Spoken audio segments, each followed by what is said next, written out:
Com uma extensa biografia nos meios jurídico e acadêmico, o ministro Luiz Felipe Salomão, do Superior Tribunal de Justiça, preside no Senado a comissão especial encarregada de lançar as bases para a reforma da Lei de Arbitragem e Mediação. Bem-vindo à TV Senado, ministro. Uma honra e um prazer para mim, Paulo. Ministro, como se explica a necessidade de reformar essa lei? Paula, a lei ela tem uma história de sucesso. Ela é uma lei que já hoje conta com 14 anos de vigência e ela no começo foi um pouco contestada, chegou até o Supremo Tribunal Federal a discussão sobre a sua constitucionalidade e o Supremo definiu que é constitucional e hoje é uma lei largamente utilizada. O Brasil é um dos países em que se fomenta muito a arbitragem, onde ela é muito utilizada.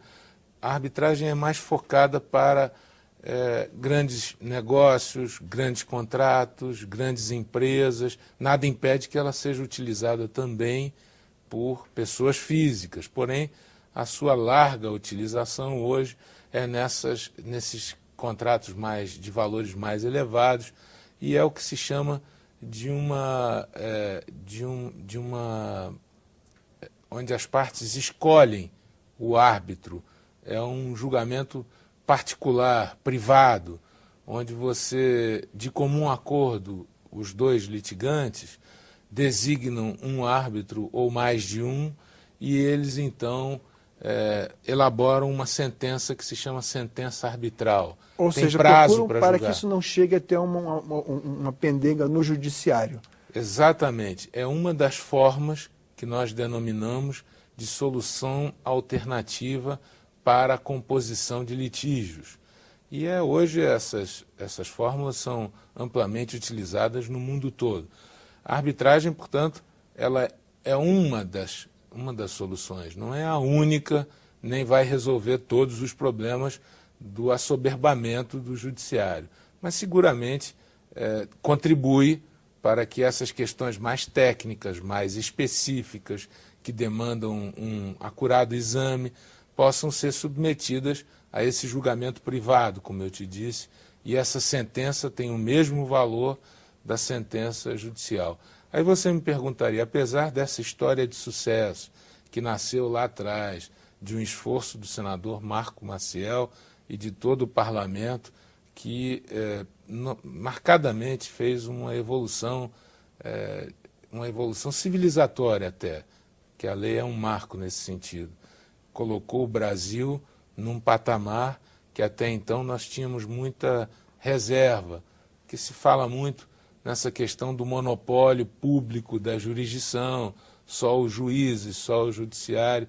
E nós estamos vendo hoje que o mundo caminha para essas outras fórmulas, reservado para o judiciário o seu papel importantíssimo de compor os conflitos fundamentais de interesse, de alargar o acesso à justiça. Um não compete com o outro, soma-se. E para o cidadão é melhor ter várias portas de acesso à resolução do seu conflito. Mas eu te dizer, por que então, se a história é de sucesso?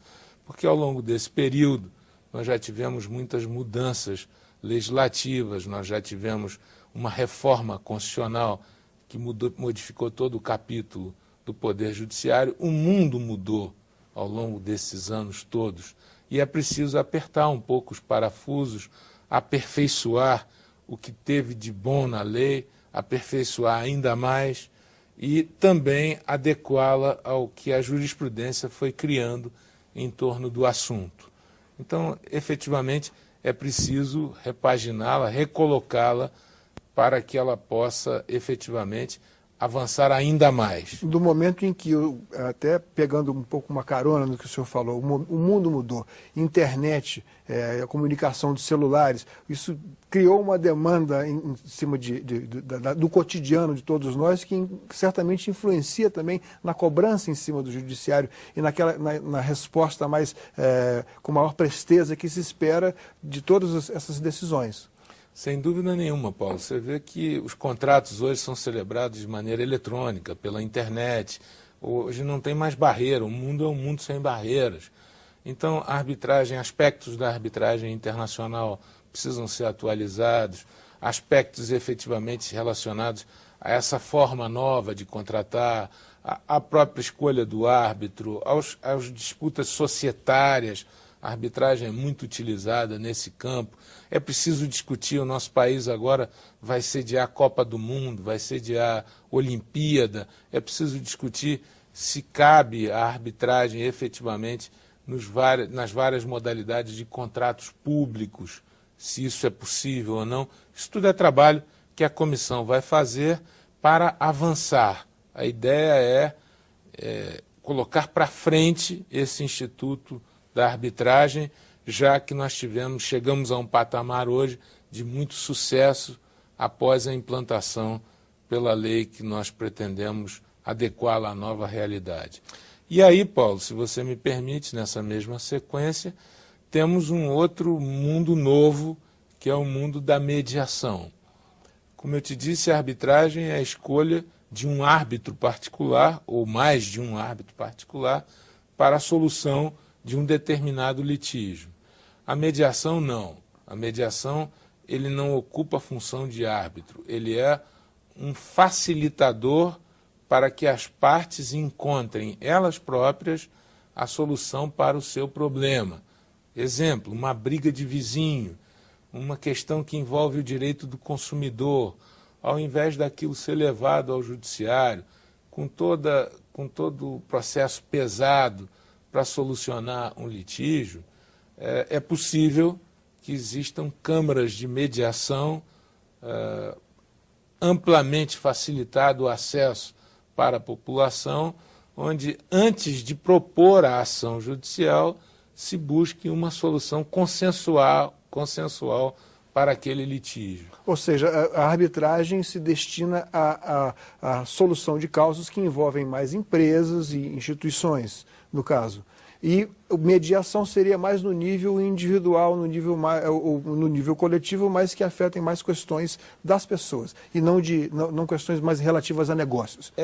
Digamos que a arbitragem, nada impede que ela tenha outra conotação, mas ela é focada em comércio e, pelas suas próprias características, na atividade societária, na atividade de maior vulto, seja porque... Atividade empresarial. Na atividade empresarial, exatamente, Paulo.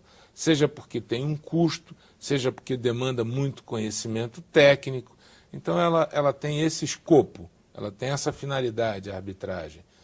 Servir como uma porta de solução do problema litigioso, mas com um viés mais assim, direcionado a grandes litígios envolvendo empresas, envolvendo a atividade empresarial, comercial, notadamente nesse aspecto. Já a mediação, que não é a escolha de um árbitro, é a função de concitar as partes a encontrar soluções para os seus problemas, ela é hoje também largamente utilizada no mundo inteiro. Ela resolve muitos dos problemas e desafoga uma parte daquilo que seria levado ao judiciário, e com uma vantagem adicional. Ela facilita o acesso, ela democratiza o acesso da população para a solução do seu problema. Você sabe, os nossos telespectadores também, que cada vez que tem um litígio, um pequeno problema numa família, numa comunidade, numa cidade, esse litígio tem uma potencialidade de abalar a paz social. Nós existimos para viver em paz. O Estado existe para proporcionar paz. Então, se existe um litígio que abala essa questão e ele não é solucionado, você pode imaginar que isso, de um pequeno problema, às vezes vira uma grande questão. Ter o acesso para resolver esse problema é uma das finalidades da lei. Na parte da mediação, Paulo, não há uma regulação no Brasil. Não se foi feita ainda com base em parâmetros internacionais, como foi o caso da lei da arbitragem. Para a mediação nós não avançamos. Não temos experiência ainda no país. E é exatamente o trabalho ao qual vai se debruçar agora a comissão criada em boa hora pelo Senado Federal. Ministro, quais são os atributos do mediador, do encarregado da mediação, e como ele é instituído? Excelente pergunta, Paulo. Isso tudo há uma lei padrão de entidades internacionais em que se estabelece formas de recrutamento do mediador, se ele é remunerado ou não, se ele tem função no Estado ou não. Isso tudo vai ter que ser debatido pela comissão. São vários modelos e várias possibilidades. A comissão vai, depois de ouvir os especialistas, ouvir as entidades vinculadas a esse tema, vai poder escolher o caminho que o Brasil tem que seguir, e eu acho que foi a preocupação do Senado quando instituiu essa comissão pelas mãos do atual presidente, o senador Renan Calheiros, de inserir o Brasil nesse aspecto num patamar, no conjunto, no concerto das nações civilizadas. Nós ainda temos um vácuo muito grande de não termos regulado a questão da mediação. Um exemplo de países que avançaram nisso, regulando a atuação de determinados segmentos na área do consumidor, mediadores focados em resolver pequenos problemas na área de automóvel, na área de hospitais, tem sempre uma atuação muito focada em determinados aspectos. Temos a experiência alemã da criação de ombudsman na área bancária. São vários os exemplos que o mundo nos dá. Os americanos têm largamente difundido, os canadenses, os americanos, a própria Argentina tem uma experiência muito grande na área de mediação. Alguns países têm a mediação por obrigatória, ou seja, não vai para juízo antes de passar pelo mediador. Escritórios públicos convivem com escritórios particulares. A Austrália tem uma base grande de formação de mediadores. Hoje em dia, você sabe, nós temos uma separação. Eu não sei se eu estou falando demais. Não, é absoluto. Por favor, você me... Por gentileza. Nós temos hoje duas formas, duas estruturas judiciárias no mundo todo. Temos o que nós chamamos de civil law e common law, de acordo com a história, a origem do direito em determinado país. Essas barreiras que antes existiam muito marcadas, a civil law com a lei fixa, rígida, escrita, a common law com base nos precedentes, hoje o mundo também, como nós estávamos falando aqui, o mundo não é o mesmo, ele evoluiu, não existe mais barreira, fronteira. Os costumes mudaram. Os costumes mudaram. Então, esses aspectos de common law, civil law, eles se misturam muito. Então, o modelo de um já permeia o de outro. Institutos que hoje são utilizados em países de common law, o nosso segue a estrutura do direito estrito, do direito rígido, que é a base do direito romano, alemão. Nós seguimos essa trilha. E mas nesse sentido, a mediação seria um caminho, uma trajetória no sentido de termos algo próximo da common law.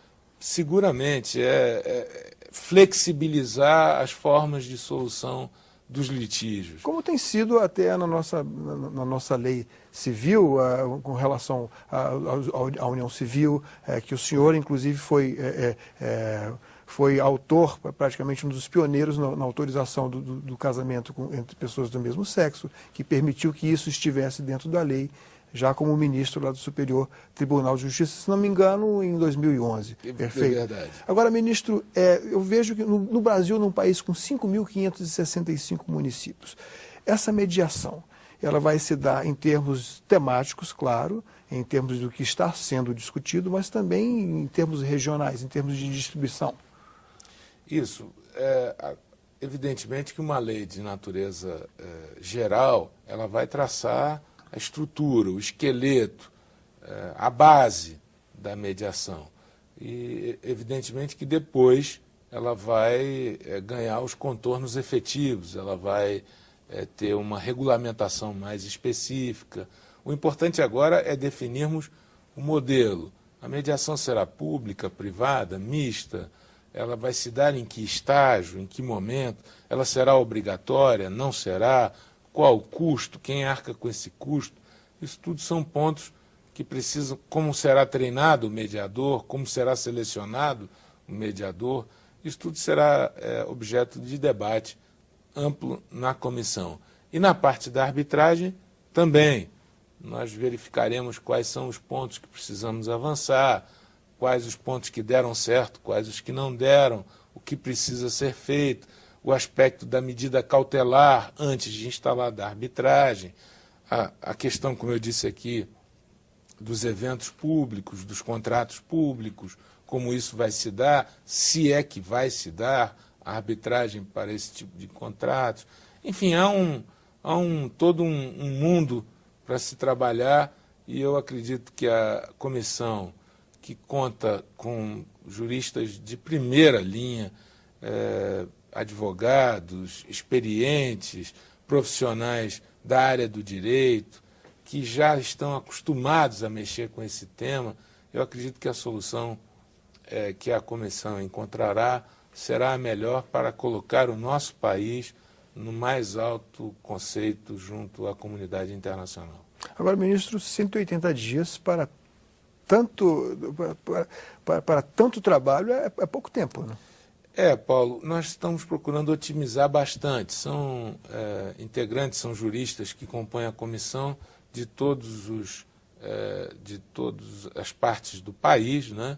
Mas nós estamos procurando otimizar bastante com a ferramenta do e-mail, da internet, trocando as experiências por ali, e já estamos com um calendário de trabalho muito bem pensado, muito bem organizado. A equipe do Senado que nos dá apoio é de primeira grandeza. Então eu acredito que se nós continuarmos dentro dessa linha e o espírito da comissão, como tem se demonstrado, um espírito muito proativo, colaborativo, eu acredito que possamos apresentar um belíssimo trabalho ao exame do Parlamento. Inclusive a população pode enviar sugestões à comissão. Muitíssimo bem lembrado. Eu não sei se conseguimos colocar o link aí para que o... Nós colocamos um telefone aqui à disposição, pode ser o site do Senado Federal, www.senado.leg.br, LEG de Legislativo, ou então o telefone 0800 61 22 11. E aí vai constar o link para o acesso à página que permite apresentar as sugestões, que serão todas analisadas e muito bem-vindas. Agora, ministro, toda vez que a gente fala em algo que é um avanço que vai beneficiar a população, a gente também não pode esquecer aquelas forças que podem se movimentar tentando fazer seu lobby interno, ou então, de alguma forma, obstaculizando esse ou aquele aspecto da lei que representa um avanço. Quem pode se sentir prejudicado com esse avanço que será certamente fundamentado a partir dos trabalhos da comissão que o senhor preside? Sempre tem, né, Paulo? Infelizmente sempre tem. Veja, num país onde são 90 milhões de litigantes, 90 milhões de novos processos a cada ano, isso dá um processo para cada 2 habitantes. Isso você pode imaginar, o telespectador, é custo envolvido, é a atividade do profissional. Isso tudo tem uma série de interesses que permeiam vamos dizer, essa volúpia litigante, que é uma característica do brasileiro. A OAB e os advogados, por exemplo, não têm nenhuma objeção a fazer isso? Não, os advogados, eu acredito, são parceiros, porque abre também um mercado de trabalho completamente novo, que é esse aprimorado da arbitragem, e abre um mercado de trabalho amplo com a mediação. Mas há aqueles que se valem desse custo do processo e vivem disso. Então, esses serão contrários. Também há, e principalmente, a questão, vamos dizer, da consciência, né? Do costume e a mentalidade, na verdade. Por exemplo, qual é a mentalidade do juiz? Eu sou um juiz de carreira. Nós temos assim um certo receio da quebra desse monopólio. Mas os juízes hoje, com a mente mais aberta, com a visão mais amplificada, o que pensam? Ora, é preciso dar acesso à justiça para a parcela da população que não tem. Se é custoso o processo judicial, se ele é pesado, se ele é moroso, e ele deve ser a solução última para resolver o conflito, é preciso experimentar novas soluções. Então, hoje, eu penso que a grande maioria tem essa ideia. Porém, como você sabe, há mentes pesadas que resistem ao novo, que resistem ainda a essas fórmulas novas de solução dos conflitos. Eu diria que há também ainda o monopólio de quem já está acostumado com os processos criados por essa lei e acha que não podem ser aperfeiçoados os pontos que estão ali. Então, também teremos resistência desses que já se acostumaram e não querem avançar. E, por fim, na questão da mediação, são vários conflitos em jogo. O do consumidor versus o do comerciante. Enfim, nós temos aí que compor soluções para os variados matizes que gravitam em torno do assunto e é uma tarefa que a comissão vai ter que enfrentar. Ministro, muito obrigado pela gentileza de ter vindo aqui até o nosso estúdio. Eu é que agradeço essa oportunidade e me encontro à disposição para, de acordo com o desenvolvimento do trabalho, voltarmos a esse assunto. Cidadania recebeu o ministro do Superior Tribunal de Justiça, Luiz Felipe Salomão, presidente da Comissão Especial do Senado, que irá fundamentar as bases para a nova lei de arbitragem. Você, cidadão, também pode enviar sugestões para a comissão de juristas que está trabalhando na elaboração do anteprojeto de reforma da Lei de Arbitragem e Mediação. Basta acessar o site www.senado.leg.br e clicar no ícone Nova Lei de Arbitragem. Críticas e sugestões para o programa? Ligue para 0800 61 2211. Se quiser ver de novo ou baixar uma cópia via internet, acesse www.senado.leg.br/tv. Obrigado pela atenção e até o próximo Cidadania.